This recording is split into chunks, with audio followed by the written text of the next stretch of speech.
స్టోరీలోకి వెళ్లే ముందు మా ఛానల్ని సబ్స్క్రైబ్ చేయండి. తమిళనాట మరో కొత్త పార్టీ ప్రస్థానం మొదలైంది. ఇప్పటికే పార్టీ ఖరారైనప్పటికీ దళపతి విజయ్ గురువారం నుంచి పూర్తి స్థాయి రంగంలోకి దిగారు. అసలే తమిళ రాజకీయాలు సినిమా రంగంతో గట్టిగా ముడిపడి ఉంటాయి. ప్రస్తుత అధికార పార్టీ డీఎంకేకు చెందిన కరుణానిధి సినీ రచయిత అనే సంగతి తెలిసిందే. ఆయన మనువడు సీఎం స్టాలిన్ కుమారుడు అయిన ఉదయనిధి తమిళ సినిమాల్లో హీరోగా చేసి ఇప్పుడు పూర్తిగా రాజకీయాలకు పరిమితమయ్యారు. ఇక డీఎంకేకు చిరకాల ప్రత్యర్థి అన్నా డీఎంకేను స్థాపించింది తమిళుల సినీ దేవుడు ఎంజీఆర్ అనే సంగతి తెలిసిందే. ఆ తర్వాత పార్టీ సినీ నటి జయలలిత చేతుల్లోకి వెళ్లటం, ఆమె పలుసార్లు సీఎం కావటం అందరికీ అనుభవమే. South India super star Rajinikanth దశాబ్దాల పాటు ఊరించి రాజకీయాల్లోకి వచ్చినట్లే వచ్చి విరమించుకున్నారు. విశ్వనటుడు కమల్ హాసన్ మక్కల్ నీది మయ్యం అంటూ తిప్పలు పడుతూ వస్తున్నారు. నటుడు ఒకప్పుడు హీరోగాను చేసిన శరత్ కుమార్ కూడా భార్య రాధికతో కలిసి పార్టీ పెట్టి దానిని విలీనం చేశారు. ఎటు చూసినా తమిళనాడు రాజకీయాలు సినీ రంగంతో ముడిపడి ఉన్నాయి.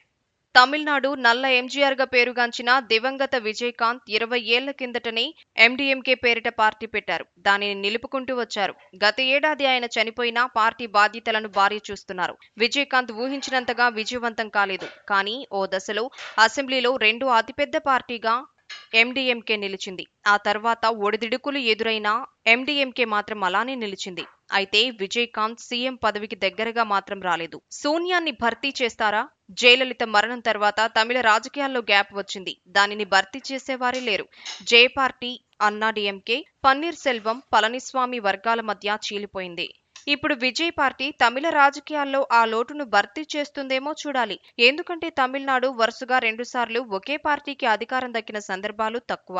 ఇప్పుడు డీఎంకే, వచ్చేసారి అన్నా డీఎంకే అన్నట్లు ఉంటుంది పరిస్థితి. అయితే విజయ్ పార్టీ అన్నా డీఎంకేల స్థానాన్ని ఆక్రమిస్తుందా? వచ్చే ఎన్నికల నాటికి డీఎంకేను సవాల్ చేస్తుందా? అభిమానుల అండాదండా పుష్కలంగా ఉన్న విజయకాంత్ గా మిగిలిపోతారా, లేక జయలలిత అవుతారా అనేది చూడాలి.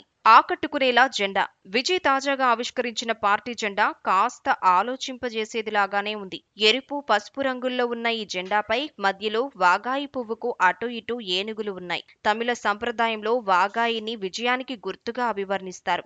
విజయ్ పార్టీ జెండాతో పాటు గీతాన్ని కూడా విడుదల చేశారు. కార్యక్రమంలో ఆయన తల్లిదండ్రులు కూడా పాల్గొన్నారు. తద్వారా తండ్రితో విభేదాలు లేవని చాటారు. ఇక కులం, మతం, లింగం, ప్రాంతం వివక్షను తొలగిస్తామని విజయ్ ప్రకటించారు.